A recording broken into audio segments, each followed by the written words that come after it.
All right, good morning, Greater Boston Association of Realtors. We are really excited to have what we believe is a first in the country presentation today on green lending practices and emerging opportunities. So this green loan roundtable, we are really excited to bring you. Of course, we couldn't do this without some great leadership for sustainability. We are really privileged to have Craig Foley, who has been a national leader, sat as the chair of the first NAR Sustainability Task Force, now sits as the chair of the Sustainability Advisory Group for the National Association of Realtors, has really been inspirational. He and our immediate past president, Jim Major, brought the Sustainability Task Force to the Greater Boston Association of Realtors, and we've been a leader in that environment and sustainability and resiliency as a result. So without further ado, just to get into a couple of quick things. Obviously, I'm Jason Gell, your 2020 GBAR president. We wanted to give you a quick update as to what's going on at the NAR level. And really what the NAR level, I currently sit on the Sustainability Task Force for NAR, that the same task force that Craig previously chaired. And just a quick highlight of some of the stuff that's going on at the NAR level. NAR is reaching out and looking for local association executives to take leadership of sustainability practices. And we're really fortunate that John and the Sustainability Task Force last year came up with, did a mass saves audit for the Reading office and came up with a number of improvements that we're looking to have done this year. So we're definitely on the forefront of trying to be leaders in sustainability, and we're excited to bring those opportunities. Also, interestingly enough, the GREB offices, our Boston office location, had substantial energy efficiency upgrades to the lighting systems in the peak of COVID. So they took that opportunity to increase what we were doing to improve our efficiency for energy usage. At the NAR level, we are also working closely with local legislation to try and find ways where we can implement and advise our local communities on and be a leader in sustainability practices as governments have to tackle sustainability issues legislatively. And so we've been looking at ways to advise those local governments. It's not a one-size-fits-all package. There are different issues for different regions and how to approach those. So it's a really interesting topic to get through. So just a little update as to what NAR is doing on the Sustainability Task Force. Craig will talk to you a little bit about how the Sustainability Advisory Group is moving forward and advising different committees and practices within NAR, a little confusing there, but within NAR itself to be more efficient and to adopt better policies. I also want to introduce our 2020 GBAR Director and Chairperson of Sustainability Task Force. Really happy to have David Noyes, a recent NAR Leadership Academy graduate, join us today to kick this off and host the presentation. Thanks for having me, and David, take it away. Thank you, Jason.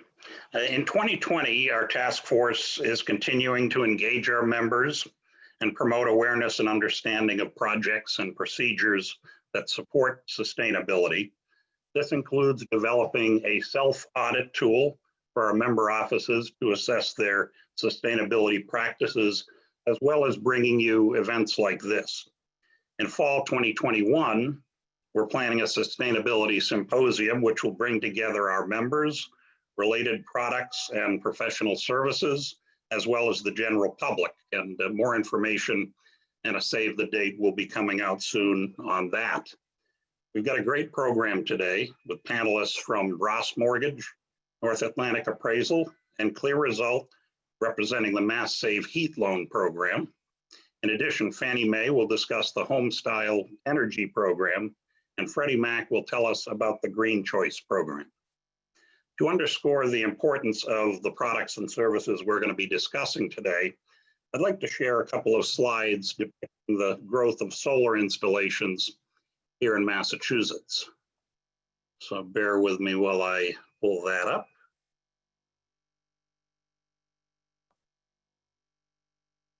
Okay, so as you can see here on the left, the map You see the yellow pinpoints showing in 2005 how many solar PV installations we have. And on the right, you see some of the data.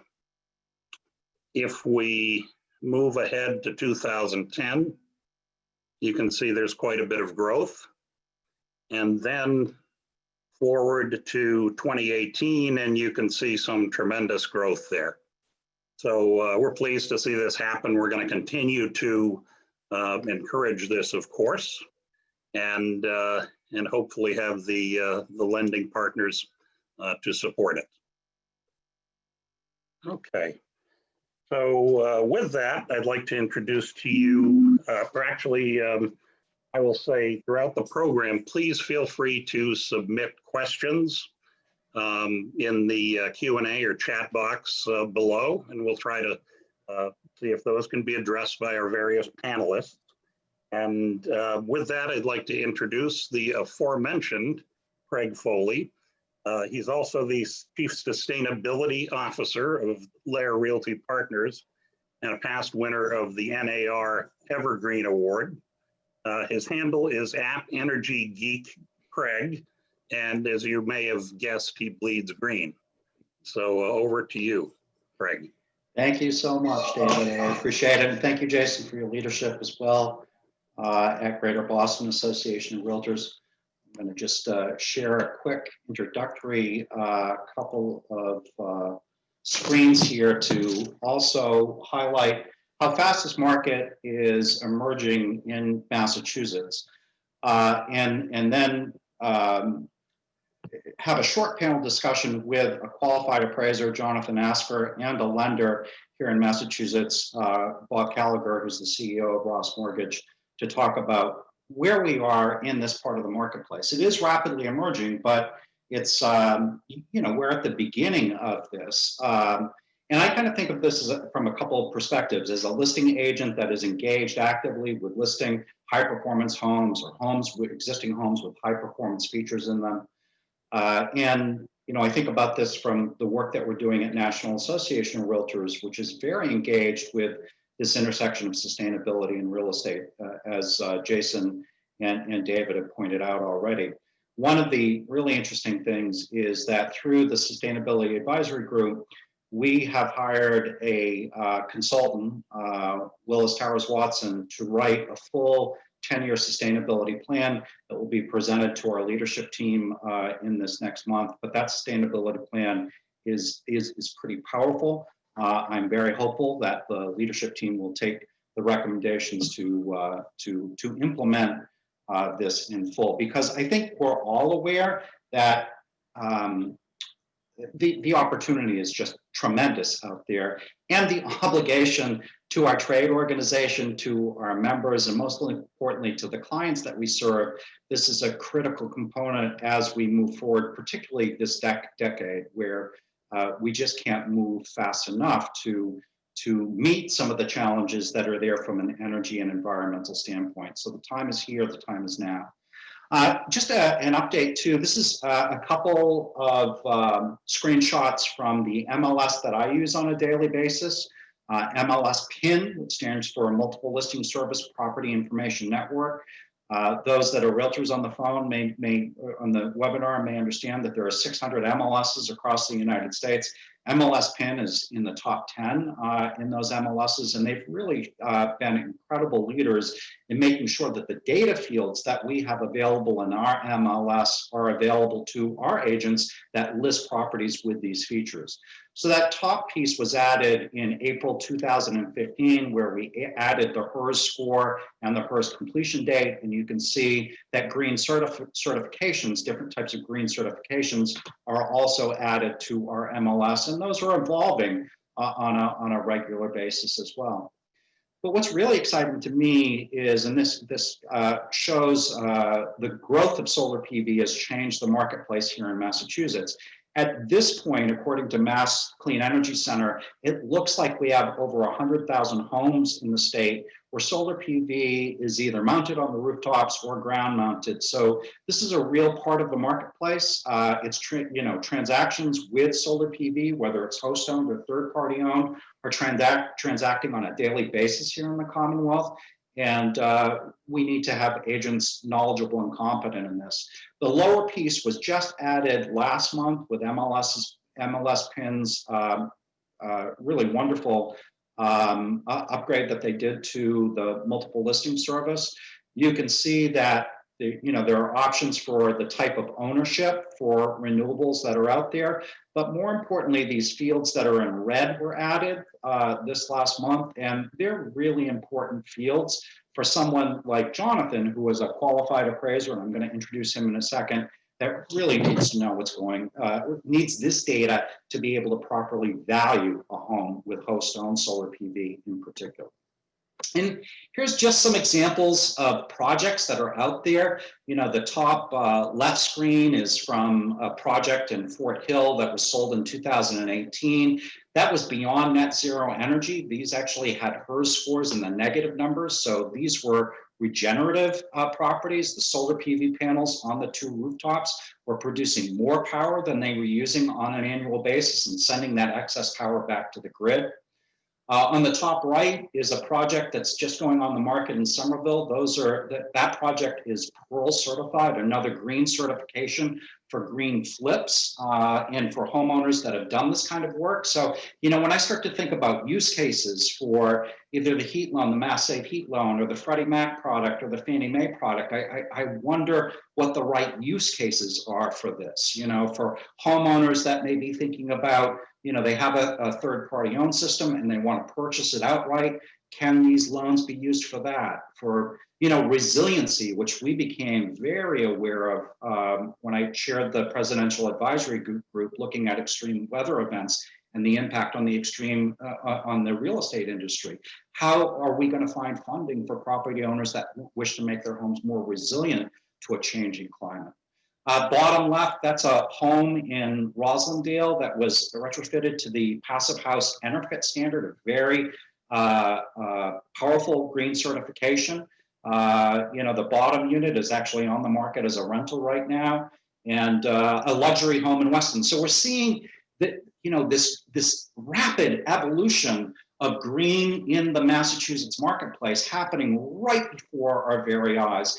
And for the lenders that are here, for the appraisers, for the realtors that are here, there is huge opportunity, I think, and we are so pleased that we can have these great representatives from Mass Save, from Fannie and Freddie to be here today to talk about these products. So just tremendous stuff going on in the marketplace. Now I'm going to introduce Jonathan Asker and Bob Gallagher. We're going to have a short discussion about what they're seeing in the marketplace. Jonathan has been a practicing residential real estate appraiser for 36 years, so I think he's doing more than practicing at this point. He currently owns a regional AMC, which is short for Appraisal Management Company, as you all know. He's licensed in six states with 100 appraisers working under him.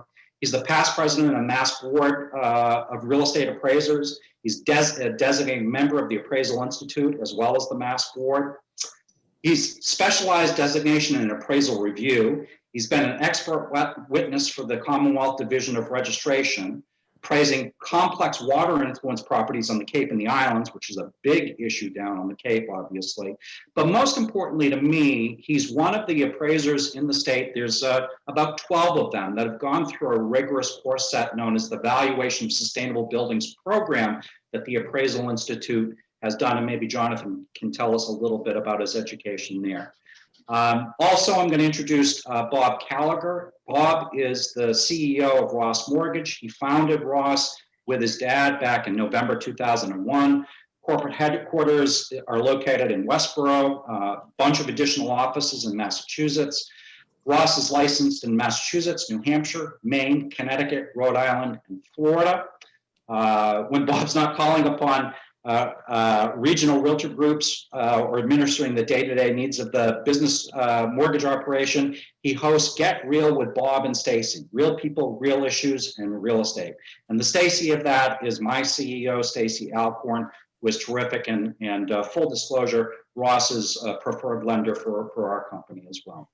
So with that, Bob and Jonathan, if you can unlock your screens, we can take a look at you. Hey, nice to see you both.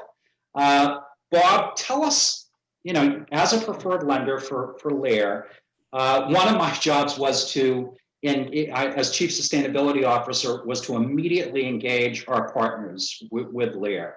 And of course, you being one of those critical partners. So I reached out to you when I first joined the company in 2019 and said, Bob, you've got to do this. And I kind of dragged you kicking and screaming, to be honest, into all of this stuff to start to explore. You still are. Yeah, and I still am, absolutely right. So tell us a little bit about where Ross is in this process. I know everybody's at the beginning of this and you're kind of leading the beginning, but why don't you give us a little description about what's happening with Ross and what you're seeing?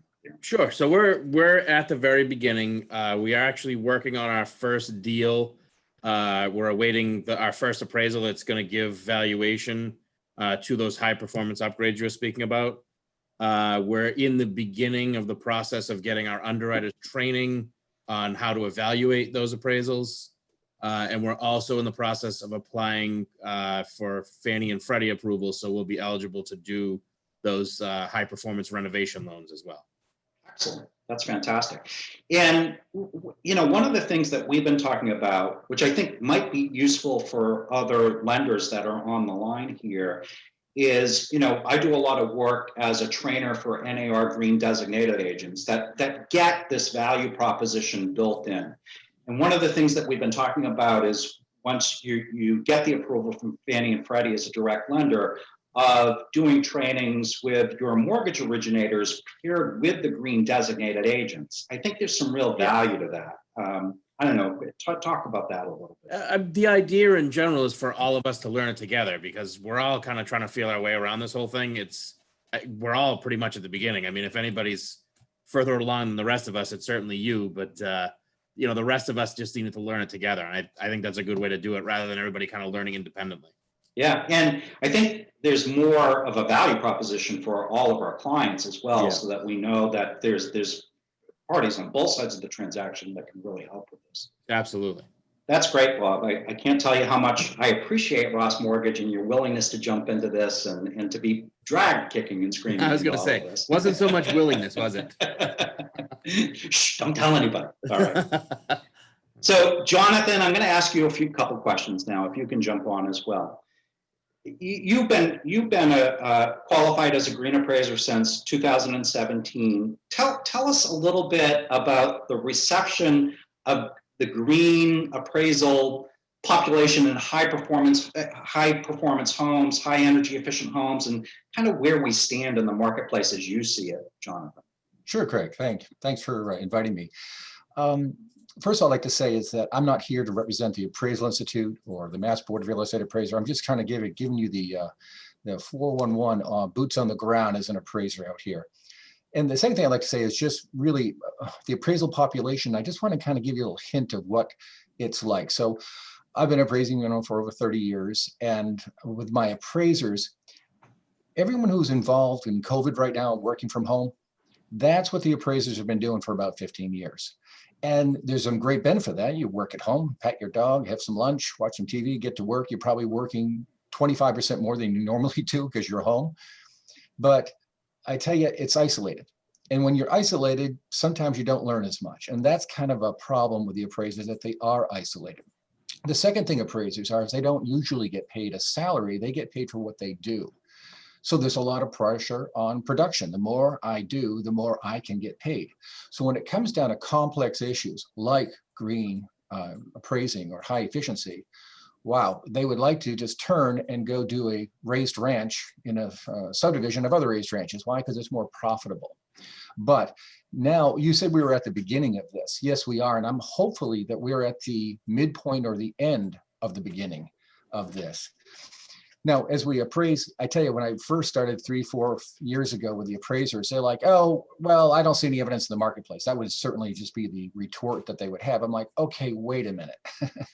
They've got solar on their roof. They own it. And they're saving themselves $2,500 a year in utility costs. You're not telling me that's not an influence on somebody on the market? So there was a lot of reticence in the beginning. But it's funny, I just noticed maybe about a year ago, 6 months ago, like now the appraisers are like, oh, okay, we get it. It's mainstream now. Okay, can you help me out? Yeah. That's really interesting. I think we're at the end of the beginning as well. I'm seeing it in my business. We're listing homes, that have these features, and we're really specialized as my team is to focus on this stuff. To tell us a little bit, I talked about competent appraisers, qualified appraisers, knowledgeable and competent appraisers in this space. Tell us a little bit about the training for the valuation of sustainable buildings in a quick nutshell, if you would. What you need to go through to get that name behind your email. Well, for the designation, you take courses and then, you're just kind of hanging out with other appraisers that you find that know how to do this stuff. What are you doing? How's this working? And does it make sense? We're putting it all into our framework, into USPAP and Fannie Mae guidelines, Freddie Mac guidelines, also what we're doing. So it's kind of in a way, it's similar as we deal with accessory units. Okay, that's something different. They can be rented out and okay, so it's not like we're changing appraising, but we're adding a component to it, like how does this affect the market? And so we've taken the classes, and I've actually taken the most important class twice because I took it, I did it for 18 months, evaluated residential solar, and then I said, I think I could be missing 5 to 10%. So I went and took it again with Sandy, 2-day course, and it really was beneficial. So I want to just say is that right now we're pretty good in the theory, okay? But the practical how-to, we need a little bit more help with that. Like, okay, case studies. This is how we make the adjustments. This is what went on. This is real world stuff. We're lacking in that right now. That's good. We might be, maybe there's a way to help with that, particularly here in Massachusetts. Absolutely. And then, so I sold a project on Fort Hill. You saw a slide of it earlier, and you were the first appraiser to come through because we demanded a qualified appraiser. Those were LEED Platinum certified homes with a 31.68 solar PV system that was divided from condo ownership among the 4 condo owners. And you produced a really elegant appraisal. You can say that to the underwriters, and this is what I need information on. How does the underwriter receive it? Tell me a little bit about that process that you've experienced here in Massachusetts and what that looks like. Sure, and they're receptive if you explain it well. And I would say there are 2 components, there's maybe 3 components here. First of all, you're really going to describe the quality. Okay, these windows, triple plane. We talked about the German windows that we saw the other day. High efficiency and more comfort and less utility bills. Okay, and so then we get to utility. Okay, now we're saving money. Okay, that's an interesting thing. And so we talk about the quality, if we talk about the income stream, it just makes sense to the reader. And then most importantly, as our Fannie Mae and Freddie Mac guys who are going to talk about, is can we find data, a comparable? Can you find 1 or 2 comparables out there that have the same benefit? Because we just can't slap a number on it saying, hey, this is going to save you, this is $30,000 with no other support. So I tell my appraisers when we do work on these kind of solar valuations, great, here you go. Now this is going to be supported. You need to find a comparable that also has solar, okay, to go with it. So I found when you do those things, the reception's been very, very good. You just do what we normally do. We explain everything. That's great. One of the problems is, fortunately, MLS has the data available, but how many listing agents are knowledgeable and competent enough to fill those data fields as well? So when you look for comps, that's got to be a challenge, I would think, as well. It is. And I just wanted to say, just quickly, I just did a search just in Plymouth County, just before getting on here. To date, in Plymouth County, we've had 6,002 sales. So I put in solar in the little box there, not what you're talking about, just like if the word will show up, solar. Yeah. And I came up with 122. So that's 2% of the sales. That doesn't mean 2% of the sales have solar. It just means a lot of people who invest in solar for home, like we saw the earlier slide, well, they want to stay in their home. That's why they put this system on there. They may not be selling soon. Yeah. So I thought that was interesting. But there was another interesting, I put in another one, say for batteries, like Tesla batteries, and I only got 3 hits out of 6,000. Yeah. So then I put in something else, and that was generator, and I got 7% of the homes being sold in Plymouth County have a generator.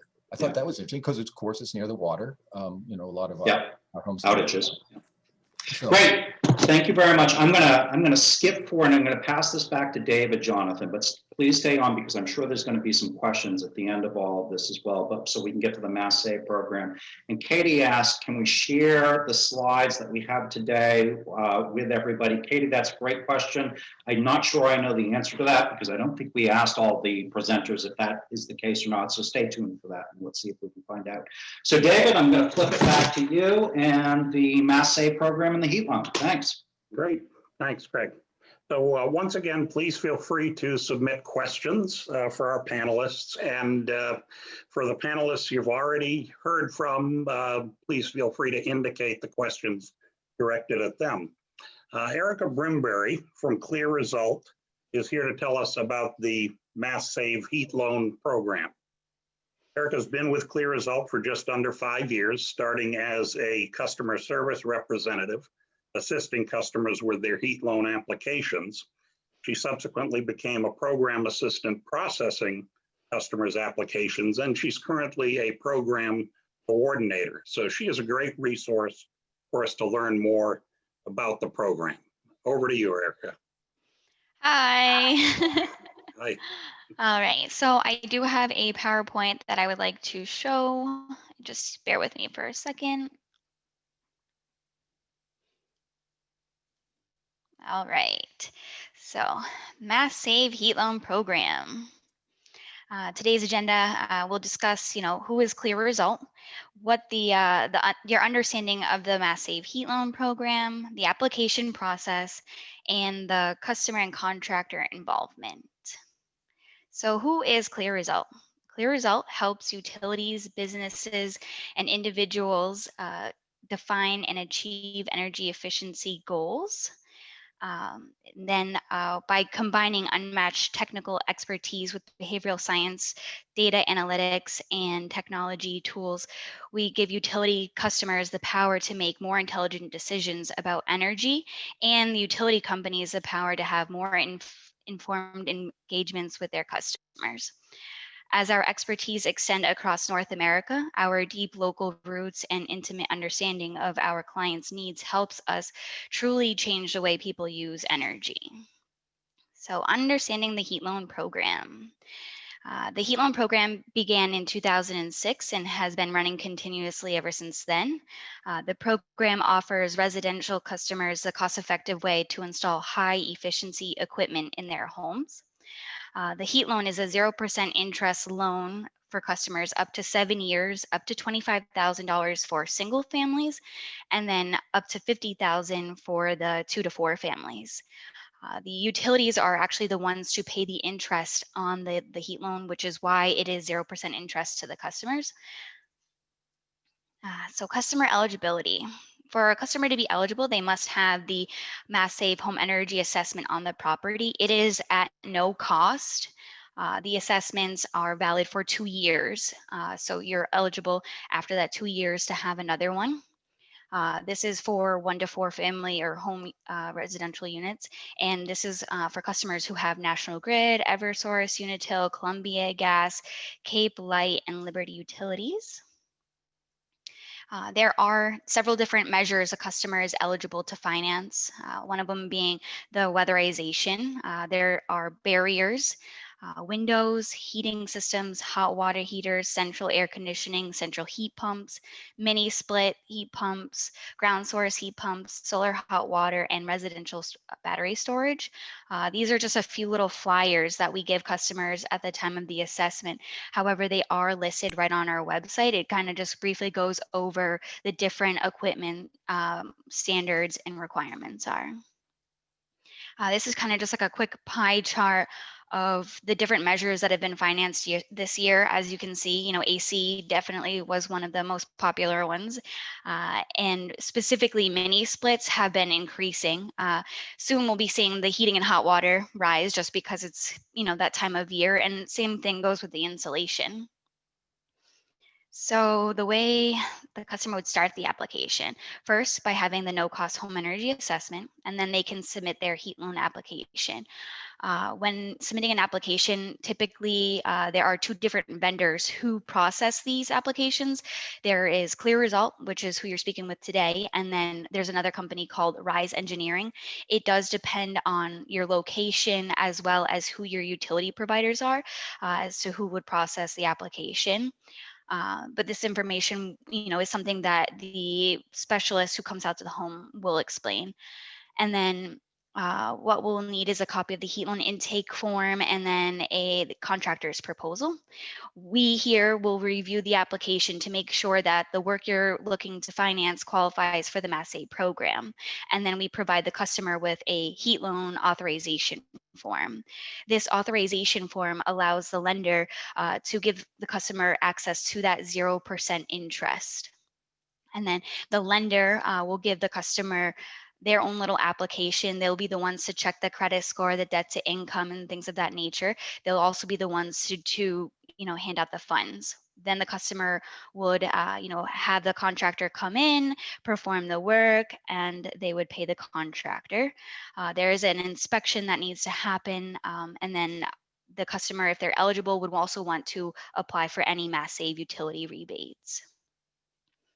And then, so there are a bunch of different vendors or lenders. There are 85 Massachusetts lenders statewide. It is up to the customer who would they like to go with. And we do have a list of lenders right on our website. The customer has 90 days to take the authorization form to one of those participating lenders to close on the loan. If for some reason the document expires, they could just contact us and, we can see what we can do about revising it. The lender is the one to determine the approval or denial for the loan, and the loan types do vary. If a customer is approved, they'll be the ones to write a two-party check. The check will have the contractor's name and then the customer's name listed as well. The lender, any bank or lender is eligible to participate in the Mass Save program. They would just need to reach out to us and go over the guidelines for that agreement. Contractor and customer involvement. The program can be beneficial to the customers and contractors both, providing the customer with information on financing can convince the customer to make a choice to go with the higher efficient equipment rather than a less efficient, which will potentially save the customer money on their utility bills. The more the contractor understands the guidelines of the program and the process, the easier it is for the customer to get through with eligibility for the Mass Save program. Any questions?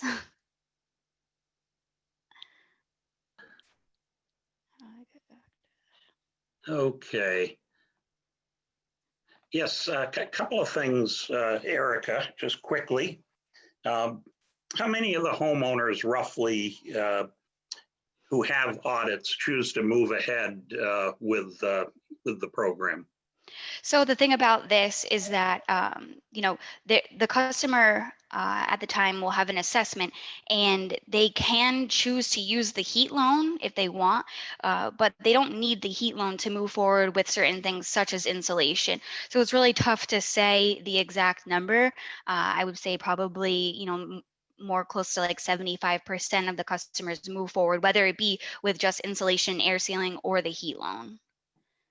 Okay, great. Is there anything that comes to mind in terms of that we can do to kind of help increase that and get that closer to 100%? Just getting the information out there that this is something that they can do to increase the programs, like sponsoring kind of, or like promoting it, just mentioning the Mass Save program and that they do have that option to encourage customers to move forward with certain things. So you guys having an understanding of the program. Great. Yeah, I know that during home inspections, the inspectors hand out information on Mass Save. But certainly we as realtors can support that as well and pass on the knowledge of the benefits. So at this point, I'd like to pass things back along to Craig for our next segment. Thanks, David. So Erica, just so I had that straight, heat loan, $25,000, 0% financing, zero. Up- Did I get Yes. that right? Free Up money. to 7 years. It's just the Holy utilities are moly, paying the that interest is on that. crazy. Wow. Holy moly. So there's another question in the chat box, and feel free to toss it out. So as you know, in Massachusetts, I don't know, we have 20 or so munis where the municipalities become their own light plant. And Mass Save, how does the Muni connect to Mass Save? Is there anything going on at DOER to help? Because this has been a little bit of a problem for people that live in munis. So unfortunately, because those municipals are not participating in the program, the customer wouldn't be eligible to make any upgrades in regards to electric. So for example, let's say the customer has a municipal electric, but they have National Grid gas or Eversource gas. The heat loan program or Mass Save in general would be able to assist the customer with everything but anything relating to upgrading like AC systems or electric hot water heat pumps, things of like that nature. But we could help them with insulation, and we can assist with windows as well as heating systems. It really cuts off at the AC system side. We do explain to the customer that they would need to reach out to their municipal to see if they have any rebates or programs that they would offer. Yeah, that's what I've noticed too, that there are some munis that are better than others that have pretty good incentives and programs to increase the efficiency of a home. So take a look at the individual site. Blake had a question about value tool and moving to EI value tool. Maybe you could type in an answer to him, or we'll deal with it at the end. And Denise asked, is this being recorded? Will we get a copy? It is being recorded. I think you'll get a copy as well, but we'll find out more about that as we go. Denise, thank you. So I'm going to transition now to our people from Fannie Mae. Jeff and Sean and Greg, who I have had the opportunity to work with these gentlemen as part of my work for National Association of Realtors. I was placed on Fannie Mae's Energy Advisory Council, and it's just great to see not only NAR, but the GSEs like Fannie and Freddie, who's been doing great work themselves, to look at the opportunity here for mortgage products. And you can see I have my little Fannie Mae little mug right in front of me. And Dennis, I would just like to point out, I don't have any Freddie Mac, marketing collateral like this, so feel free to send that along too. But Jeff and Sean and Greg, please take it away, and let's talk about Homestyle Energy and the product that you guys have for lenders out there. Great, thank you, Greg. Let me go ahead and share my screen. My name is Greg McDonald. Give you a little bit of background for me. I have been in the mortgage industry for about 25 years now, and have owned 3 mortgage businesses in my past career. So I take this deck and try to explain it to you as a sort of best practices and some opportunities in here for you guys to take away and hopefully generate some business. So let me, with that, share my screen.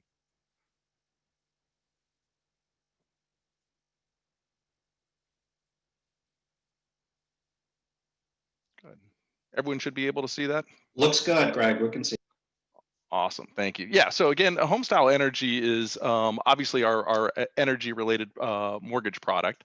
It's designed to help finance energy, water, resiliency improvements as part of a purchase or a renovation or a refinance. So you can do it multiple different ways when you're making a mortgage transaction there. So yep.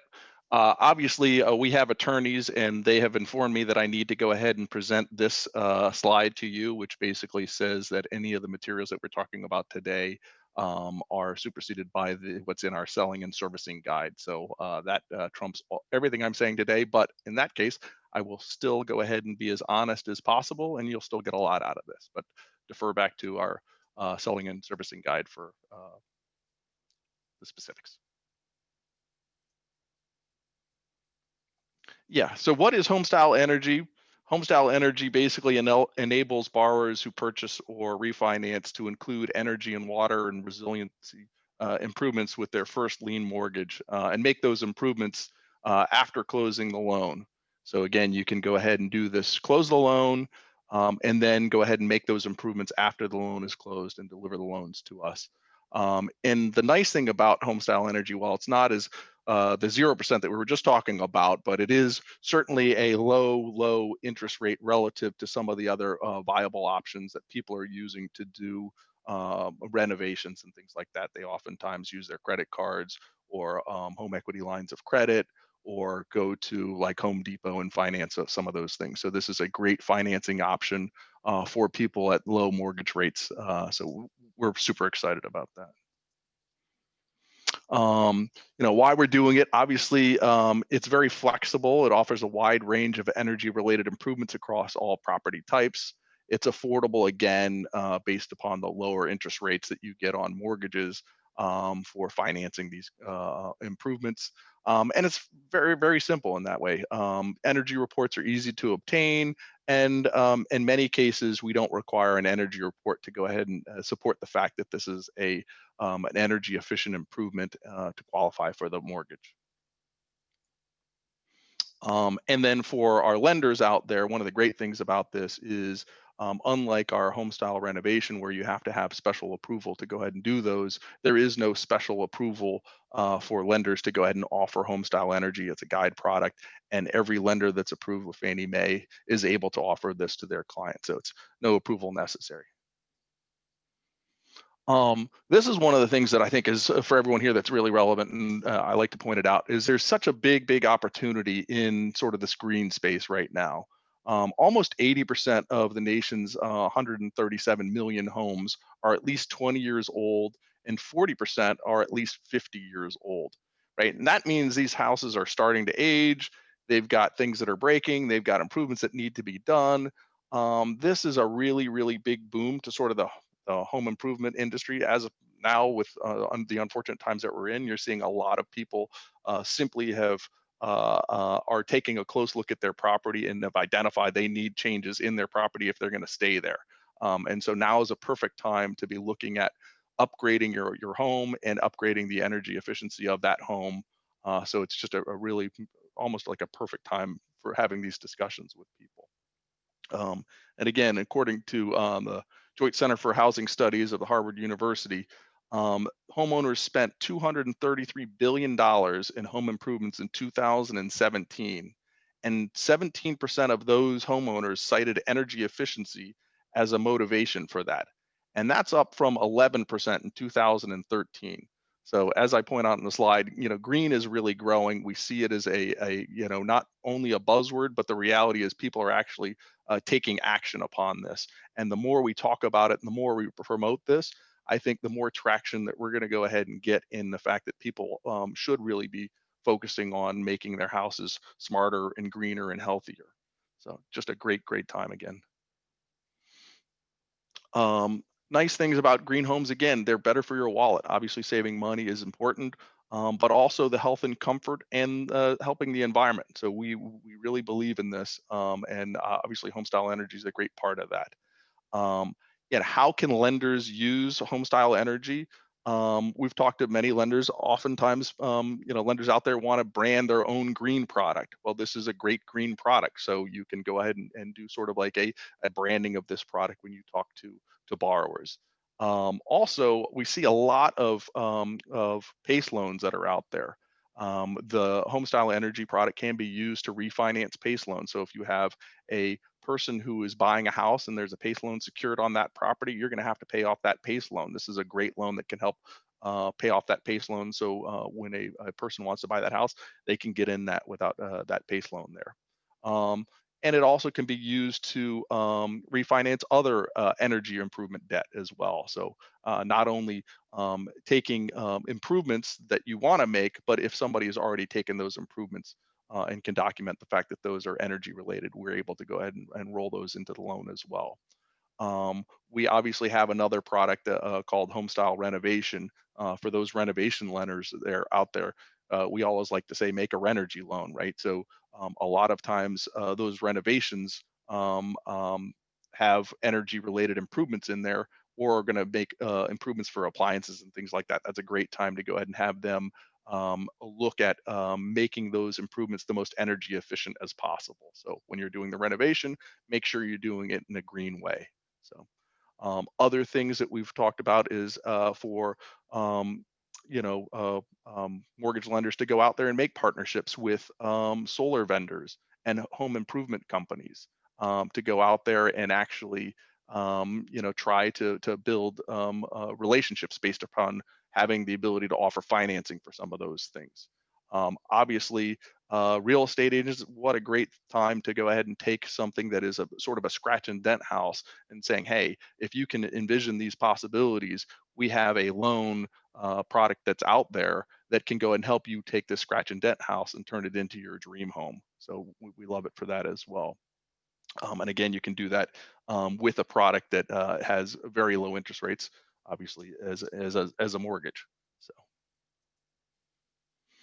Um, So what can you use Homestyle Energy for is to help borrowers make their home more efficient with improvements when purchasing a home. So obviously when you're buying a home, depending on the age of that house, you might want to go ahead and upgrade your windows, your doors, your hot water heaters, your HVAC, major appliances, right? Great time to go ahead and use that Energy Star. You've got an appraisal that's done, you're walking around, you're looking at the property. You see some of these things that are just old and you say, yeah, I need to replace those things. So you can now roll that into your mortgage. Obviously, tightening up the thermal envelope with air and duct sealing and insulation, adding solar panels, upgrading to low flow toilets and smart thermostats. That's a great time to go ahead and take a look at that property as you're walking into it and saying, hey, there's lots of little things that I see around this house that I would like to go ahead and fix up right away. So you can do that right at the time of sale. In some areas, there's a home energy report as part of the MLS listing. That's gaining more and more traction around the country, and hopefully that trend continues. So if you see some of those energy report items on a MLS listing, that can give the borrower and the real estate agent and the loan officer some guidance as to what types of improvements would be important to make at time of purchase. Now, obviously we know that in not all cases when a person moves into a house, they're going to know what kind of improvements that they want to go ahead and make.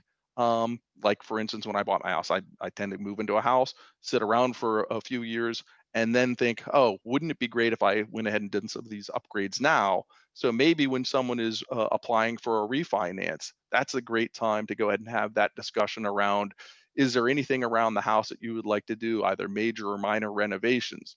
Do you have any appliances that you've been thinking about replacing? Is there any energy debt out there, including PACE loans? Would you like to add solar, some of those low flow toilets, thermostats, Energy Star appliances? So that is another point where we feel that it's important to have that energy talk with your borrowers to go ahead and say, hey, you're already going to do a financial transaction. Wouldn't it be great to go ahead and add any of those energy improvements that you've been thinking about over time? So, and I just think that oftentimes people tend to wait until they've lived in a house for a period of time before they start making those sort of improving the house kind of decisions. So, a great time to do it. And again, as I point out there, it's in 2017, $233 billion were spent on improving their homes. So these people are borrowers and homeowners are spending this money. So they're spending it with someone, so it might as well be with you. So how do you capture that? Again, this is a time to go ahead and try to tap into that $233 billion home improvement marketplace. And then again, we talk about when someone comes and approaches about a renovation project, right? That's a great time to go ahead and have that energy talk as well. When you're renovating your kitchen, why not throw Energy Star appliances in there? Is there anything that you want for your HVAC? Would you think about adding solar and geothermal? So all of those types of improvements that you are doing, we can do those now and make sure you include energy related improvements in there as well. One of our, actually several of our lenders that we've talked to said as many as 80% of their renovation projects that they work on have energy related improvements in there. And so it's important for people to identify that people are, when they're renovating, it's top of mind, and this is a great product to go ahead and help them with that. And this is, in combination again with the fact that we offer a home style renovation loan for approved lenders, and you can add energy to that as well. So you want to definitely capture that when you can. And what type of improvements do we have that are available for our home style energy? Obviously, we have energy and water efficiency and renewables, things again such as heating and cooling systems, windows and doors, water saving devices, basic weatherization and insulation, solar panels and other renewable sources of energy. And on the resiliency, radon and paying off existing energy debt, including PACE loans. Obviously, you have things like the home resiliency to improve a home's ability to withstand natural disasters. So if you have a home that's in a natural disaster area and they want to build, sort of some, a flood wall or some other things to go ahead and make sure that property can withstand that, that's a good time to go ahead and have a look at home style energy to go ahead and make those repairs. Other things, if you had got repairs from disaster damage, radon remediation, and then as we've talked about multiple times, we see a lot of people using it to pay off PACE loans and energy related debt on there.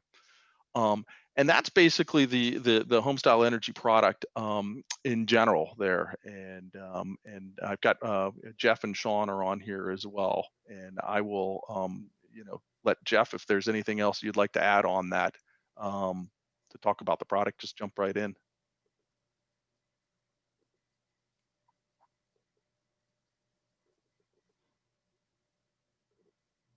Maybe he's on mute. No. No. Can you hear me? Yeah, okay, Craig, I guess. Yeah, no, I can hear you, Jeff. I can hear you now, Jeff. Hey, Jeff.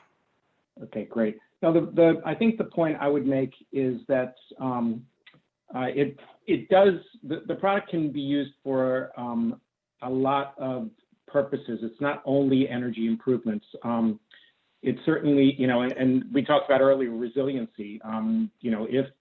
If someone, there are some properties up on the coast of Massachusetts that might need retaining walls, or might need some improvements to help them withstand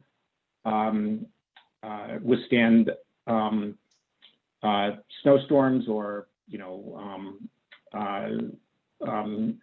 not floods, but just heavy northeasters, as we say, and the product can be used for that. But I would say that the real homeowners do have a choice. There are definitely many states that do offer low interest rate or even zero interest rate, as was alluded to earlier, for 7 years to finance these. Obviously, everyone's creating incentives and it's encouraging homeowners to do this.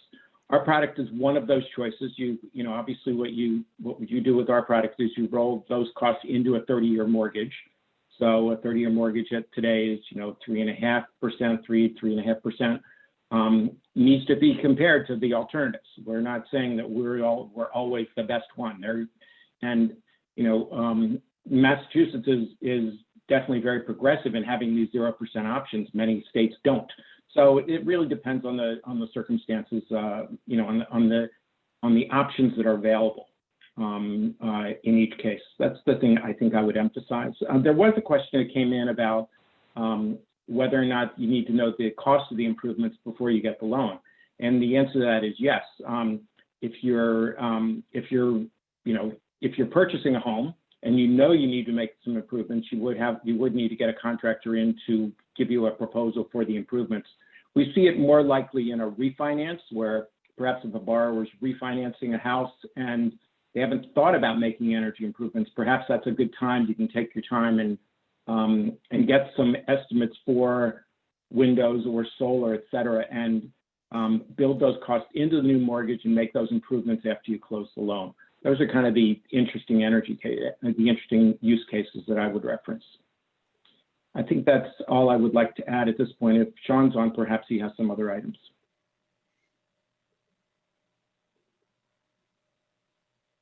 Sean may not be on.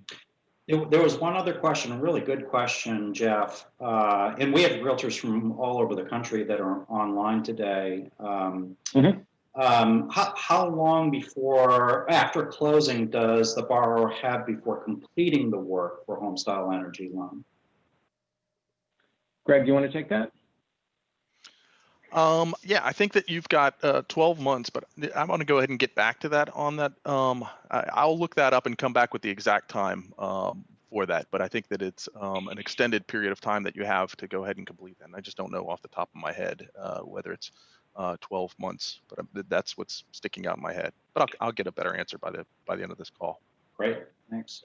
Yeah, Jeff, I mean, I can't agree enough. Just going through what I did earlier this year as the chair for the Presidential Advisory Group for NAR that looked at the impact that is happening today, not 2030, not 2050, not 2070, but today on the real estate market with extreme weather events and how it's impacting the marketplace was incredibly powerful. So funding resiliency, you know, you mentioned the Cape, and Plum Island is another great example where the requirement to build on Plum Island now for new construction is to lift the home up on sticks, right?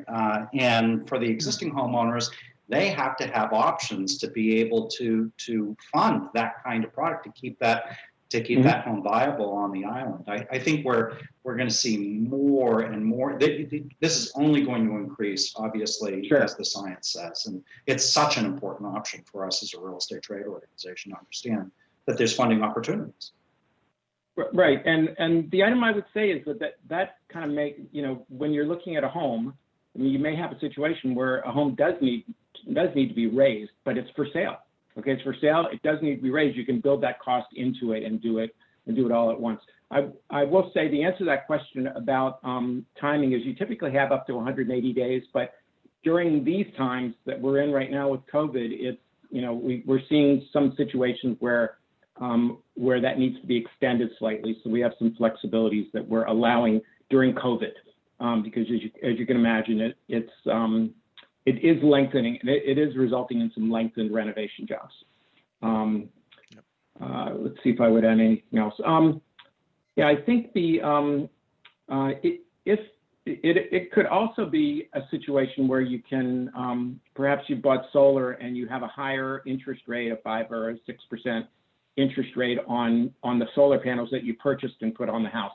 That could be, you know, that could be something that you could roll into your mortgage again at 3 or 3.5% and save the money there. So you need to look at it from, you know, a number of different vantage points. It's not meant to be, it's meant to cover a wide range, again, from resiliency to adding improvements or refinancing improvements that you put on where you would lower your cost if you could pay that off at a lower interest rate. Sean, did you have anything to add? I saw you pop on video. Yeah, can you hear me okay, Craig? Yep. Yeah. Okay, yeah, I was on double mute, I'm sorry. No, I was just gonna say, you know, reiterate some of Jeff's points there on, and you hit on it as well, as the mitigation of some of the impacts that we're seeing. You know, Massachusetts got, even moving away from the coast, look what's happened in Western Massachusetts over the last few years, or Connecticut River Valley and such. A lot of flooding, a lot of damage through some of the storms that come up through New York and up through Connecticut. And tornadoes now we're getting in Massachusetts. It's crazy. I mean. Oh yeah. Yeah, I mean, I know you know this, but I'm a Massachusetts native myself, so you know, I remember some of even the tornadoes back, I think maybe in Barnstable back in the day, maybe a couple of decades ago. You know, just the weather is getting more challenging, and it's providing, you know, homeowners have to start thinking about how to mitigate some of the issues that we're going to be seeing over the next few years. And Jeff makes a really good point. This is just one tool in the toolbox that Massachusetts is well ahead of the game in a lot of, compared to other states, in providing the resources, you know, funding through utilities, through the ratepayers to address some of these issues, particularly around energy savings. But, you know, I think over the next few years, you're going to see that shift towards how do we adapt?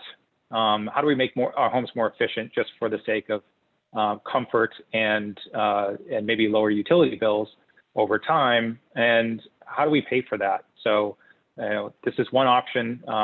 We do love this opportunity to share these products that we offer, and we appreciate Craig the opportunity to present this today. Well, thank you so much for joining us. The other piece that I'm thinking about too, Sean, is healthy homes, right? Providing proper ventilation. We know with COVID, right, we're all walking around with these things now. And one of the big issues we've come to find out with schools is funding that's available for schools for proper ventilation in commercial buildings. But we're even seeing this in the residential marketplace. So the high performance homes that we have in the market are using things like energy recovery ventilation systems, which are bringing a constant supply of fresh, clean, filtered air into the home and taking out the stale air. That's going to be something that I think is going to increase for existing homeowners as well as they tighten up the building envelopes and look at opportunities to make a more healthy home. Is another opportunity here, I think, another use case that we can explore as well. I do want to correct myself on a terrible geography thing. I was thinking the Berkshires. I don't know why I said Barnstable.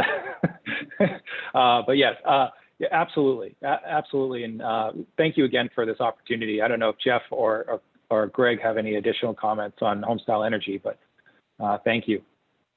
It's a great program, that's for sure. Yeah. Okay. Thank you very much for the opportunity. Yeah, thank you, Jeff. Nice to see you again. And we're going to send you another coffee mug too. Thanks. There was one more question that came in. Oh, go ahead. Are there any programs that help finance the rehab of the building envelope, i.e. siding? I've only heard about programs that can help with windows and insulation. Is there any way to leverage the insulation financing as part of a siding rehab? Great question. That is a great question.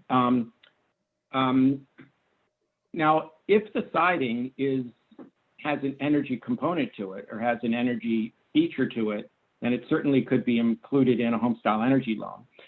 It should be said that the Homestyle Energy loan is a non-recourse loan. So the lender has no recourse liability. And to kind of protect everybody there, these improvements are limited to 15% of the value of the home. So on a $300,000 home, it covers $45,000. We have a renovation product that actually does have recourse attached to it, but it allows improvements to be up to 75% of the value, and that's where you might be doing much more of a total rehab of the property. I would say that the answer to this question is our renovation product certainly could handle siding if it didn't have any energy component, any energy related component or features to it. If it did, it certainly could be included in the energy product. There wouldn't be an issue with that at all. Yeah, a couple other questions kind of floating in now, some great questions. So Carrie Langley, who's a lender for quite a while, asks, Homestyle Energy looks at appraisals, as is versus profit retrofit value. Can you guys touch a little bit on the appraisal process from an as-is perspective to what the value looks like after these improvements are made? Great question. Yep, that's a great question. So both our renovation product and our energy product have appraisers doing a subject to valuation. This is one where where the appraiser has instructions. This is not. I wouldn't say it's super typical that every appraiser has. Every appraisal has this, but it's not unusual to give instructions to the appraisal that says if this home were to have solar PV on it, what would the value be? And those instructions are given.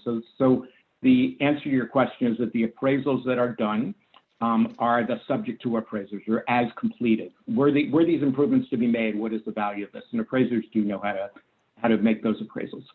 That's outstanding. And Karen, one of our great green designated agents, asks if there's Homestyle Energy mortgage, marketing collateral, shareable PDFs. Can you throw that in there? And of course, as we publicize this for GBAR, we want to make sure we have all of these products available through the Sustainability Task Force as well. So if I know that there's links for Homestyle Energy and for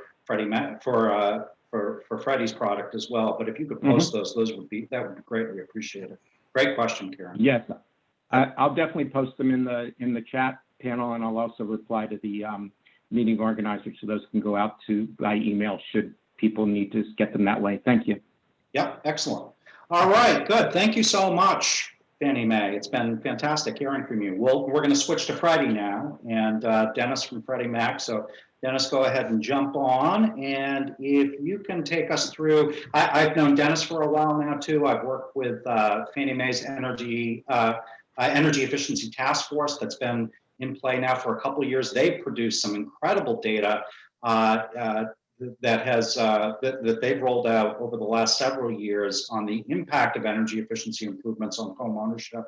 But they also have a terrific mortgage product that they're rolling out called Green Choice. So Dennis, you want to take it away and give us Freddie's perspective on all of this as well?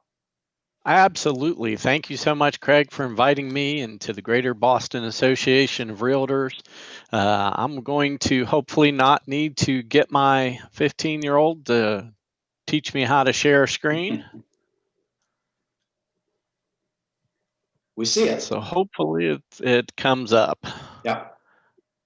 So I'm not certain which screen you're looking at. If you could describe, is it one slide or two slides? No, it's two slides. But we'd like to see the two slides, particularly with your notes in there. That'd be fun to see as you go through this. But just go to one slide. Is that better? That's better. Yes, absolutely. Yeah. And I did that all without my 15-year-old. But in full transparency, I am a millennial. I just have about 40 years experience being a millennial.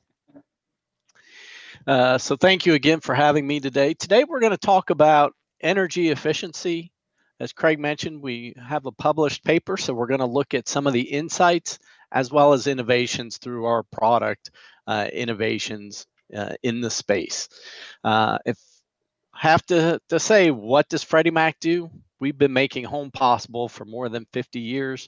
We're chartered by Congress in 1970 to promote liquidity, stability, and affordability in the housing market nationwide in all economic conditions, even in a pandemic. We want to lead the future of home through our insights, through our research and publication, through our education, through events, training, and financial literacy curriculum, whether we're educating those in the industries about specific products and programs, or whether we're working with home buyers on home buyer education. We want everyone in the ecosystem to be better educated. We're looking at our mortgage products and make certain that we have mortgage offerings that meet the needs of your customers. And we're looking at business solutions, services, resources, and tools to make certain that our lenders can provide mortgages in an efficient manner to their home buyers and homeowners. So today I thought we would look at today's housing challenges because that really feeds into energy efficiency and renovation. We have aging housing stock out there in the marketplace. There's a lack of inventory, specifically a shortfall of affordable homes. And oftentimes I'm hearing that even when homes in that price point are affordable, that it is a seller's market and buyers are oftentimes putting in bids into the home for prices that are higher than what they're listed for. We see that there are a growing number of households looking for more affordable home buying and home ownership options. And we also see an increasing number of 55 plus age households opting to downsize or age in place. So I just wanted to talk a little bit about the market environment and household demographics. Today, the millennials are the largest consumers in the country. What we know is that approximately 25% of millennials are still living with their parents.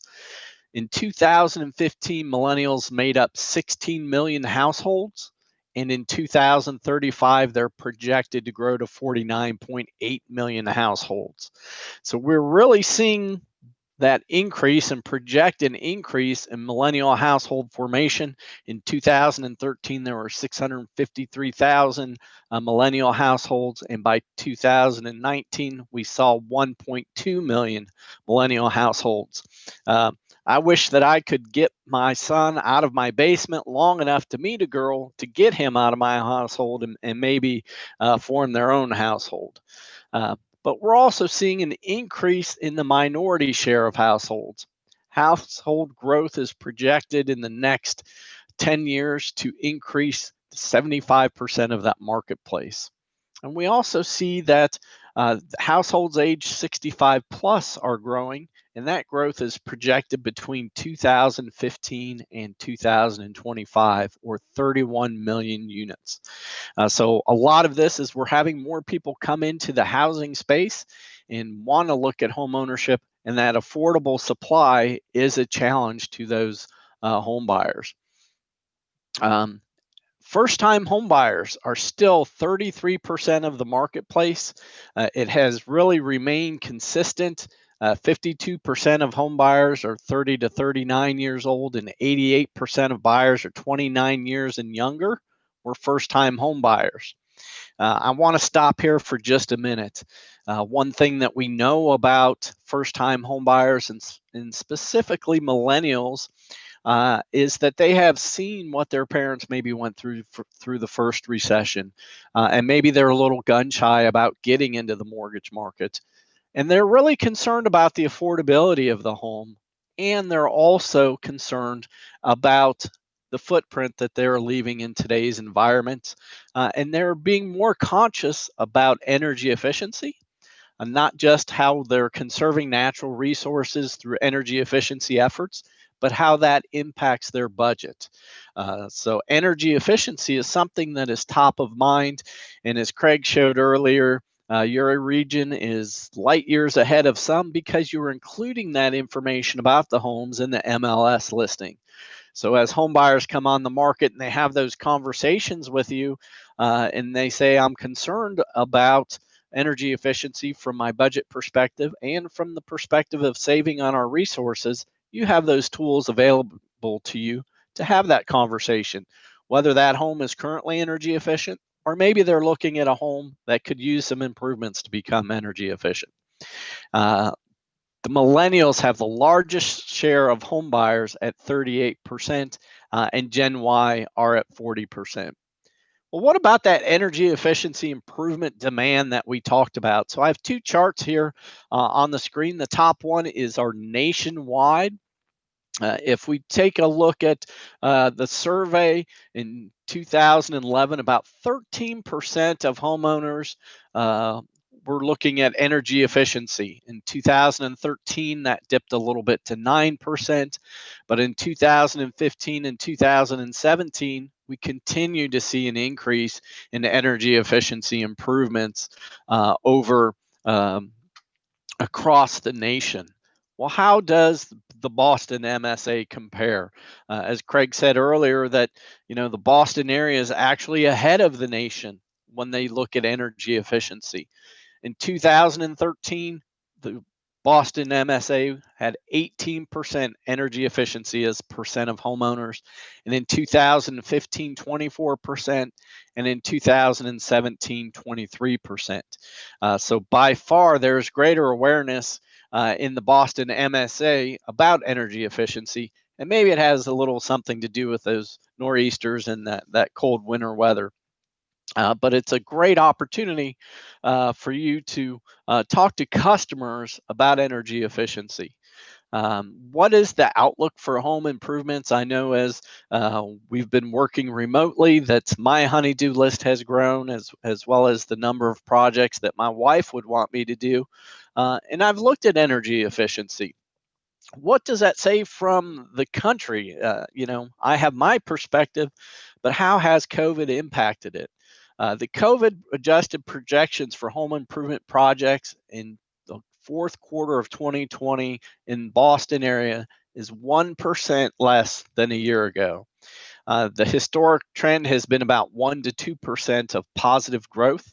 However, Boston area still favors energy efficiency related to retrofits than the nation overall. And I think some of that pertains to the housing stock that is available in your marketplace. So now that we took a quick look at the demographics of today's home buyer who might be interested in buying homes, especially energy efficiency, it's not just the millennials, but it's also those on fixed income. Maybe they want to retire and downsize. They're concerned about their budget and stretching their dollars into retirement. So what a better way to do that than energy efficiency? But what does energy efficiency do to the value of the property? And is there any loan performance advantages or disadvantages to those consumers who have energy efficiency? So that was some questions that we wanted to answer through research. One around property valuation. Is there a house price premium associated with energy efficiency? And that second question is, what is the default risk associated with energy efficiency, or how do those loans perform?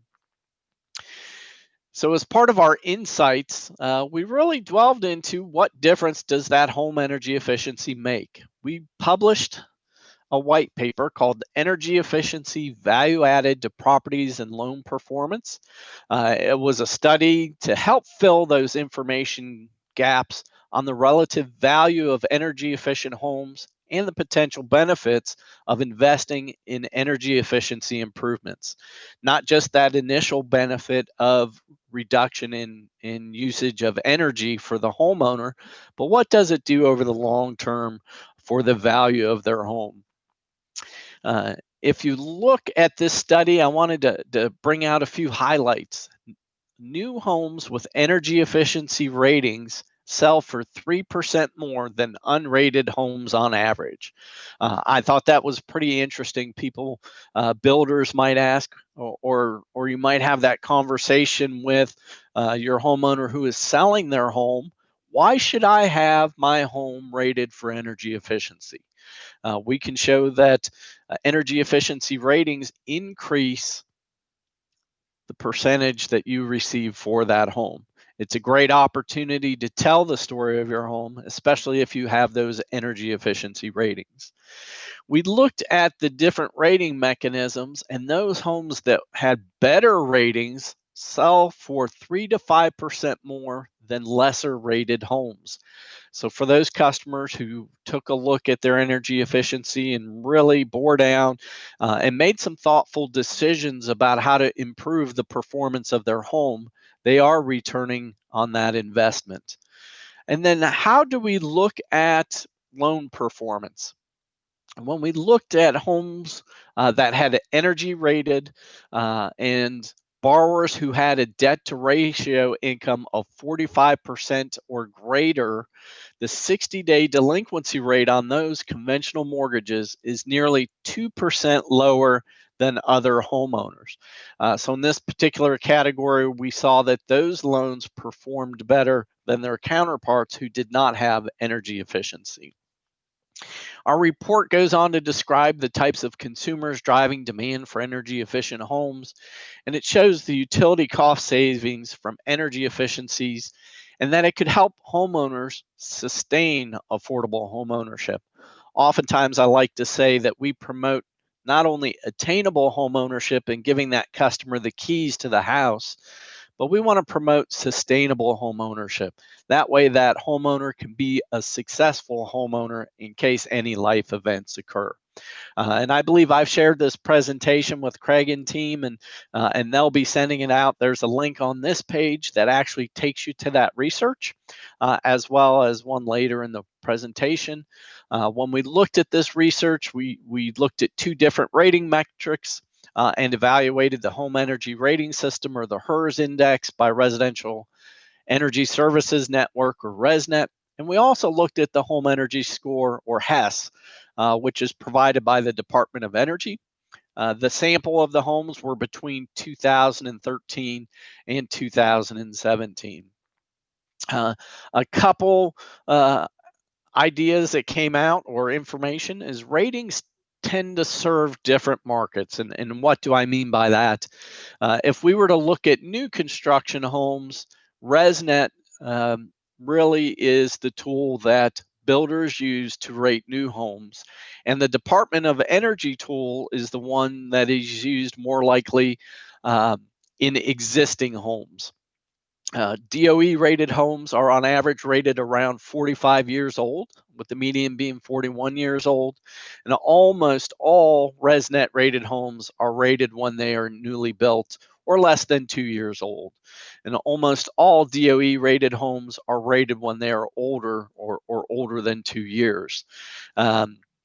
So I wanted to share that information with you, as there's different ways of rating that home for the performance of energy efficiency and getting a report on what that home buyer or homeowner can do to improve their energy efficiency of that home. Rating requests are increasing. The main requesters of ResNet HERS Index, who are they? They're traditionally builders of new homes, and gradually they're starting to see more home sellers. But you can see in 2013 on the chart on the left, there was roughly 125,000 ResNet rated homes. And in 2017, that is nearly 200,000. When we look at the DOE HES rating, they were traditionally homeowners, buyers, and renters of existing homes. In 2014, there was roughly 6,000 homes that were DOE rated. But by 2017, that number has gone up to almost $25,000. So energy efficiency is becoming more prevalent and more acceptable. And the home buyers and homeowners are looking for ways that they can increase energy efficiency and that cost savings, as well as that investment in the home in the future. So better ResNet rated homes sell for higher prices. When we looked at the data, with every 10-point improvement in the ResNet score, the sales price would increase by 2%. And comparing homes in the second to fourth quartile to the first quartile, they increased as well, respectively. So it's an excellent study that shows that energy efficiency homes increase in value, and the more that you put into it for the energy efficiency, the more that the customer is going to get back out of that home in value. Again, loans on rated homes generally do not perform better, which we found interesting from a mortgage performance. However, once we did see that greater than 45% debt to income bucket with all other factors the same, we saw a 2% decrease in 60-day delinquency for energy efficiency rated homes. So let's talk now about our product innovation, our Green Choice Mortgages. We talked a little bit about the market. We talked a little bit about what the research says. Let's talk about a product that can help customers with their energy efficiency improvements. So our Green Choice Mortgage is our energy or water efficiency improvements mortgage offering. It provides streamlined financing for home improvements that lead to utility cost savings. Very similar to what Jeff was talking about earlier, is we permit financing the cost of eligible improvements up to 15% of the as completed property value. So in a purchase transaction or a refinance transaction, the customer will provide the lender and appraiser a copy of either the energy rating report and their list of improvements that they want to do to the property. If there's an energy rating report, the benefit is they do an analysis of the home, providing what the system is today, where it is on an energy efficiency scale, and then makes recommendations on what a new system would cost based on that market and what those energy and efficiency improvements would look like by replacing those items. So if you have that, I would definitely, if you're listing a home and you have a rating, make certain that you add that to your multiple listing service, because as our appraisers talked earlier, they're looking for additional data and information to help them form an opinion of value. And having a copy of that energy rating will definitely help them determine the value of the home. But that homeowner or home buyer would provide copies to the lender and appraiser of what they want to do to the home. That way, the appraiser can look at homes that have sold in the marketplace and put a value on those energy efficiency improvements. We use that as completed property value and allow 15% of those costs to be financed to pay for the energy efficiency improvements. Now, we do realize that there are some times when there are greater costs, and we have an offering for larger renovations called our Choice Renovation. And I'll also give you a brief description about that in the future. When does a customer require an energy report? Well, for Freddie Mac's Green Choice mortgage program, anytime that the aggregate cost of improvements exceeds $6,500, we're going to require an energy report or an energy audit. We can use the Department of Energy, we can use ResNet HERS, or we can use any of the accredited local rating agencies that are out there. But this energy report not only informs the customer of what they could do to the home, but it also provides an opportunity for the underwriters to look at what improvements are being made, as well as the cost efficiency. We do permit this for either a purchase transaction, where once the loan closes, the customer can then move forward with the energy efficiency improvements, and the lender can sell the loan to us before those improvements are completed. So we know that a lot of our lenders like that feature of this product. They could sell the loan to Freddie Mac before the work is completed.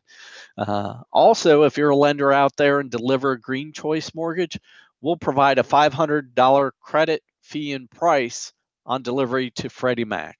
So that's an additional $500 that you can use in the pricing of the loan to help offset potentially the cost of the energy efficiency reports. Maybe it's the appraisal completion inspection, etc. We allow a single close on renovations for both the home purchase or refinance for the energy efficiency upgrades. And we also allow on a refinance transaction for the borrower to pay off existing debt on energy efficiency improvements as part of that refinance. All the customer would have to do is provide proof that the existing debt that is being paid off was used for energy efficiency improvements. This is a game changer, right? So perhaps that customer took advantage of some consumer financing to install the energy efficiency, or perhaps took advantage of consumer financing for the solar panels, but they want to pay that off so that they own the solar panels. They could do that through a refinance transaction.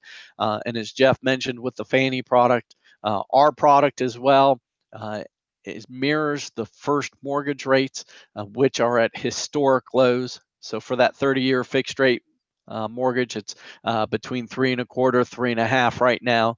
And if the customer can take advantage of even a lower term, 20 or 15 years, there could be an additionally lower interest rate. So it's a great way to take those improvements, roll that into one payment. It's easier for the customer to budget, and it can go up to a 30-year mortgage. So what are the eligible energy efficiency improvements? So it could be any of those improvements that are included in the energy report. And keep in mind that anything over a $6,500 aggregate cost of the energy improvements require an energy report, but at times they don't need that report. We also permit basic energy efficiency improvements. So perhaps that's installing a programmable thermostat, adding caulking or weather sealing, adding insulation, whether that be to the ceiling, the walls, the floor, the foundation, air sealing around the home, sealing the actual air ducts. You can look at an HVAC replacement. Maybe they want to take that older system and replace it with a higher energy efficiency system. Perhaps the customer wants to install a solar water heater, or they want to exchange the existing plumbing fixtures for low flow water fixtures. One unique thing about our Green Choice Mortgage is it's one of the few mortgage financing options that will allow a consumer to purchase refrigerators, freezers, water heaters, light bulbs, even washers and dryers that are high efficiency, energy efficient appliances. So it's a great way for that customer who's buying that home. And I know there's some realtors on the line. When you see that MLS listing and you see vintage, that might throw a trigger to you that home might need some updates. An excellent way to do that is through Green Choice Mortgage. As well as replacement of windows and doors. And I think we could probably go on for days about what are the eligible improvements, but we wanted to give you an idea of what those are. Again, anytime those aggregate cost of improvements for energy efficiency exceeds $6,500, we do require an energy audit or an energy report, either through HERS, the DOE, or compatible rating or report or audit. And we will ask for a completion report.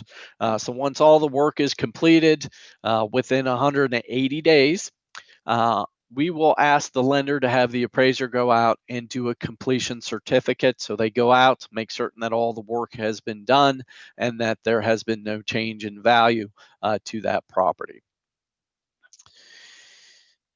There are some specific appraisal considerations that we have, and we've tried to streamline those considerations for our Green Choice Mortgage.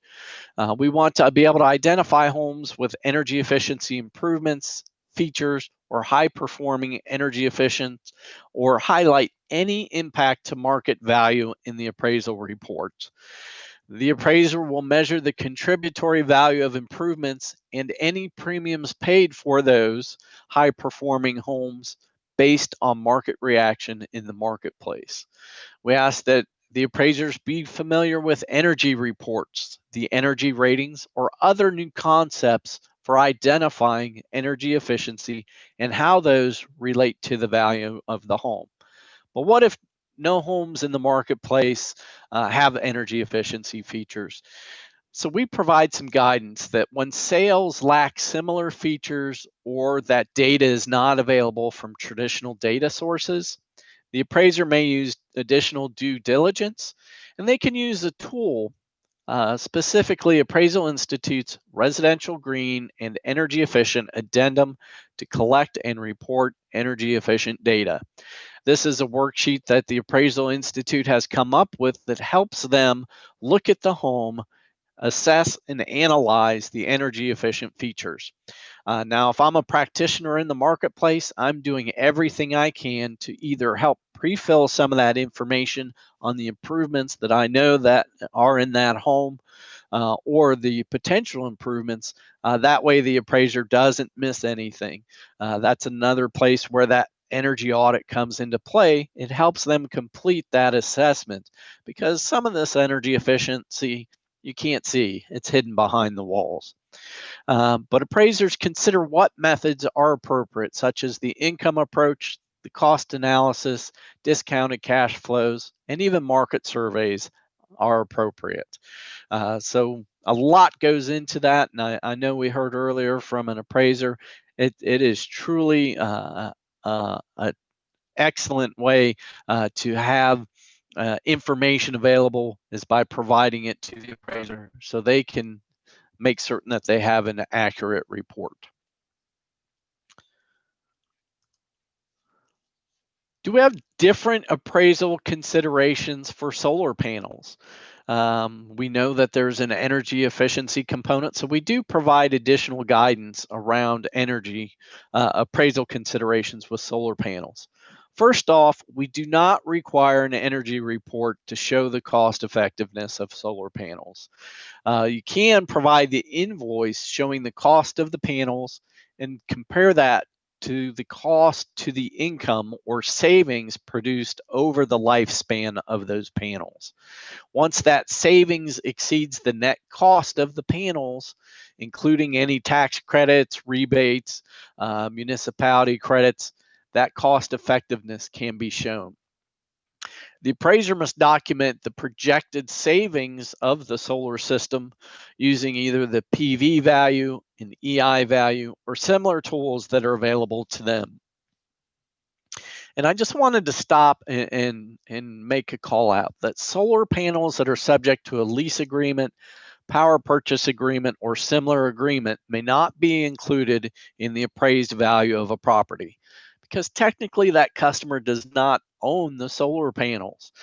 We are seeing a lot of customers pay off any solar panel debt that they have so that they actually own the solar panels to take advantage of the increased value that solar panels can add to the home. In addition to our Green Choice mortgage, I wanted to just touch base real quick on our Choice Renovation mortgage. Our Choice Renovation is a broader offering to renovate or repair properties, including energy or water efficiency improvements. What's unique about our Choice Renovation offering is because there are larger renovations, and a lot of times that customer may not be able to reside in that home while those renovations are occurring. We allow them to fund up to 6 months worth of principal, interest, taxes, and insurance for the mortgage. That way, it's not a concern of them having either rent and the mortgage payment or other costs associated. We also permit a Choice Renovation to pay any soft costs that could be associated with that renovation. Any permits, plans, specifications, drawing inspections. And we also permit on Choice Renovation to pay for resiliency upgrades. As many of us spoke earlier on the call, resiliency and natural disasters is a hot topic in today's marketplace, and specifically in the Boston area. You can use this for retaining walls, foundation retrofitting, storm surge barriers, to adjust the roof load, etc. A lot of opportunities with the Choice Renovation. Again, the Choice Renovation is the broader offering, not just for energy efficiency. And I'll remind those real estate professionals on the call today, when you look at those MLS listings, you're very creative, but a lot of times customers, when they see charming, vintage gem, or hidden potential, they might see that that home needs some work. But through the innovative product offerings today, you can help them see the potential of those homes in the future, beyond what the four walls look like today, and look beyond what the energy efficiency might be today, and help them see the future of that home and their future in that home. By allowing that, you can open up more access to homes for customers. Maybe then they can look at some of the homes that need a little TLC that they may not have considered before, but are not readily available in the marketplace. So we see our Green Choice Mortgage and our Choice Renovation offering as an excellent way for you to reach more consumers in today's limited supply marketplace. We allow renovations to rebuild homes to recover from damage caused by natural disasters and or to improve that home's resilience to natural disasters. And we finance a broad range of renovations and a greater amount of financing. For our Green Choice Mortgage, it's up to 15% of the value of the home. Remember, the as completed value of the home. With our Choice Renovation Mortgage, we permit up to 75% of the value of the as completed home. So it allows for greater access to credit and permits those larger renovations. And again, both of these close in a single transaction, either a home purchase or a refinance transaction. Both of these, Choice Renovation and Green Choice Mortgages, can be combined with many of our mortgage products. So a traditional, conventional 30-year fixed mortgage. But I also wanted to call out that these can be used with our low down payment options, such as our Home Possible mortgage for those customers who are below 80% of the area median income, up to 97% loan to value. For our Home One customers, one of those customers must be a first-time home buyer. And keep in mind that our definition of first-time homebuyer is they must not have owned a home in the last 3 years. So many folks who are returning to purchase a home, perhaps they left the housing market as a result of the first recession. Now they can take advantage of a 97% offering and take advantage of improving the property, as well as with our HFA Advantage, where we work with housing finance agencies across the country. And sweat equity can be applied to down payment and closing costs when used with Home Possible, as long as those improvements are done before the transaction closes. So what are the benefits of the green green choice mortgage for real estate professionals? It can expand that pool of affordable homes that you can show your clients. It gives clients confidence that they consider maybe a home that they would not have considered before. Maybe it's an older home with fewer energy efficient features.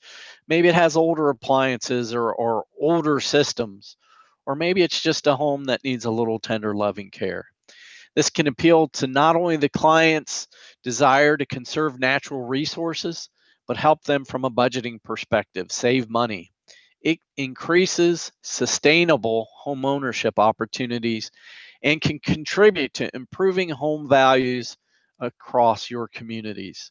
If you're in a community like mine, anytime someone makes a home improvement on our street, everyone's asking about what did you do? What was the efficiency? And someone recently put in solar panels. So that's a hot topic of discussion in our neighborhood right now, is solar energy and what are the benefits? We have a lot of resources at Freddie Mac to help you, whether you're a lender, whether you're a real estate professional, or whether you're an appraiser. The two programs I talked about are Choice Renovation and Green Choice Mortgages. We have specific product pages that offers term sheets, videos, training, and additional information. So included in this is a link to there. And again, Craig and team will hopefully be able to send out a copy of this PowerPoint once you're done, so you have that address. Or you can email me at dennis_smith@freddiemac.com. I also wanted to provide a link to our study on energy efficiency, value added to properties and loan performance, because there's a great amount of information in there. And I could probably go on 45 minutes just on the study itself. And we also have a real estate professional resource center. It's an online resource center to help real estate professionals grow their business, whether it be first-time home buyers, low to moderate income buyers, and within the growing diverse communities that you serve today. Learn about industry trends, stay informed on key topics to help you drive business and empower your clients to be successful homeowners or home buyers, and make certain to subscribe for news, events, thought leadership articles, and resources that are available. Together in this, we are a large ecosystem. We're all for home and all for a better future. So with that, Craig, do you have any questions that I can address or have any come into the chat? Oh my goodness, my mind is exploding with all of this great information, Dennis. So I mean, if I got this quote right, for buyers with DTIs of 45% or higher, buying homes that are green rated, 2% less default rate for those homeowners. That is correct. That must be pretty powerful to your investors. Not only is it powerful to our investors, Craig, but that also helps us influence change in policies. Right. So we provided some flexibility in policies for those homeowners who specifically take advantage of our Green Choice Mortgage with the debt to income flexibilities. And Greg alluded to this as well. It's specifically applicable to us in the Massachusetts marketplace. And Greg, in the Fannie Mae discussion, talking about multiple offers, you know, I'm sitting in my office in Melrose, Massachusetts right now, which has been as hot a market as any. And one of the things, and you alluded to it as well, that is a way to engage our buyer clients that have gone through multiple bid offers and are getting really are finding the market very challenging, very difficult, is to look at the not so white homes, or as you said, the vintage homes, and look at this as an opportunity to get in that home and improve the home to a place they want. I think that's just such an interesting use case for all three of these mortgage products. I think that's a great way to look at it, Dennis, I think. And I think the role that our real estate professionals, they're truly the trusted advisor, and they are that contact that is joined at the hip with the home buyers, and they may see a house and get hung up on one imperfection, and they can help look past that. I know that my wife had concerns about the house we're in, and it was about the color of the paint. Mhm. And our real estate professional looked at her and she said, "Well, honey, look past it. Dennis can always paint for you." Absolutely. The other thing that I'm thinking about is both the Fannie presentation and the Freddie presentation. There were slides.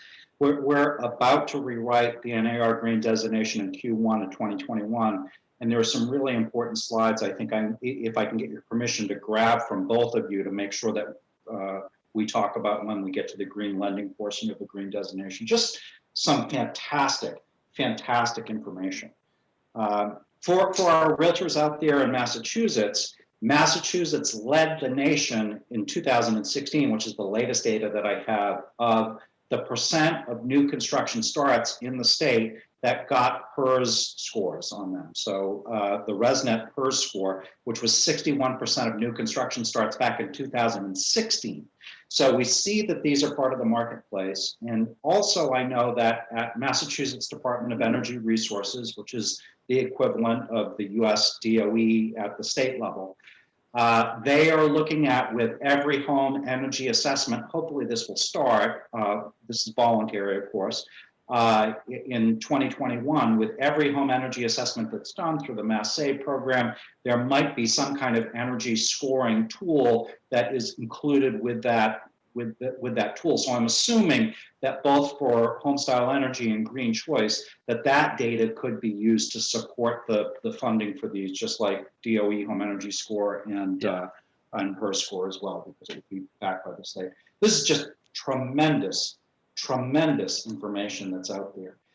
I'm thinking about also the work that we did at the PAG, and now the new sustainability 10-year plan at NAR. What we talked a lot about in those discussions was successful home ownerships, or successful sustainable home ownership, and affordability is such a key to this, but resilient homes, comfortable homes, energy efficient homes, healthy homes. These mortgage products all support that. It's just so exciting to see. What a great, an incredible opportunity out there. It's just fantastic. It's super impressive. I want to, I'm interested if we have any lenders out there, and I'll look through the Q&A as we go here, but, are there barriers for you offering these products, or if you think of them, please let us know about what those look like even after this discussion is going on, because I'm sure Fannie and Freddie would be interested in input from lenders as well. It's an important topic that we need to deal with. Let me just take a look through the Q&A here as well. So yeah, this is old stuff. Any new, Blake, who's a realtor in Salt Lake City, an excellent realtor out there. Again, we have realtors from all over the country here, was asking Jonathan specifically, our qualified appraiser, more about the difference between the PV value tool and the EI value tool that the company that owns PV value tool is beta testing right now. That's Energy Sense Finance. Jonathan, do you have any updated information on the upcoming EI value tool? Have you taken a look at that yet? Yes, I have used it, actually. Used it maybe even last year. It's available on the iPad, and it is more sophisticated than PV value. But right now, it's not as user-friendly. For instance, it has to be done on an iPad, but I think maybe there's a new version out that's on the PC. but it is improving, yes. So I've used that, but right now I think PV Value is doing the job. It's pulling the majority of the load for this, and it's user-friendly and it's pretty straightforward. You know, you can be trained on it and use it. So I've been pleased with PV Value. There's a few little tweaks that we have to make in there as appraisers, but yeah, so we're good. And as was pointed out earlier, it's for host-owned solar PV, which is considered real property, versus third-party owned solar PV, which is personal property. And I think it was Dennis that noted that we can't add contributory value. So for the Massachusetts realtors, of those 100,000 homes out there with PV, 40% of them, 40,000 of them are host-owned solar PV, 60% are third-party owned, either through a power purchase agreement or a solar lease. Great, Jeff, are you looking to add anything? I saw your mic come off. No, I'm good. I was just doing that. You were talking to both of us just in case the question came over from Ray. Thank you. Thank you. This was tremendous. My mind is imploding with how to use all of this information and these mortgage products in the marketplace. I think it's just incredible. And Leanne saying the same thing, absolutely mind-blowing. The information from all three of the speakers out there. Oh, wait a second. I guess Karen has her hand raised. Can we unlock Karen Herrick, Jen, so that she can, I'm not sure I know how to do that because I'm 57 and I'm not a millennial. We need Dennis's 15-year-old here to help us with this. Oh, Karen, are you open now? Hi. Hi. Yeah, and this is embarrassing because I accidentally clicked on that, but I just want to thank all the presenters today. This has been super helpful. And Craig, I am too reeling from the amount of information and also sharing as fast as I can. So much. Yeah, I mean, there's, and who knew that all of these products were available to us, Karen? We just got to get Massachusetts lenders on board to be able to engage their clients. And I think there is an opportunity here in terms of engagement with our green designated realtors like you and lenders, their mortgage originators, so that we can work in tandem together to advance these products in the marketplace, because there are so many things that they solve, Karen, out there, I think. Absolutely. I was pretty amazed at the Freddie Mac program. Hadn't even thought of a program that would, as the climate gets wilder, to also think about enhancement that will protect your home, you know, so that's an amazing program. Yeah, absolutely. I just want to say to everybody that participated, Jonathan and Bob, who I have good relationships with, our representatives at Fannie Freddie, and of course the Mass Save program. Wow, there was so much great information. We are going to, I believe Jen has been recording this. We're going to make it available to all of our lender affiliates, all our members. Dennis already offered his deck, and I'm assuming Fannie is okay with that as well, as is Mass Save.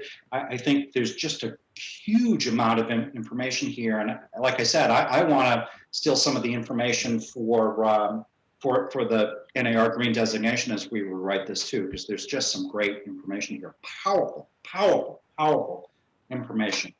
Let's just see if there's anything else that's popped up. A lot of thank yous, great presentation. Yes, we are recording. Yeah, so this was just tremendous. Also remember, this is part of the Sustainability Task Force for Greater Boston Association of Realtors in the fall of 2021. Please pray, everybody, that we can get together in person by that point, but we are planning for a green real estate symposium that will be hosted by Greater Boston Association of Realtors. So maybe we can have some of these great speakers back again to help expand this message. But what a great program. Thank you so much, everyone, for participating in all of this incredible content. It's just, it's fantastic. Thanks a lot, everybody. So long. Thank you.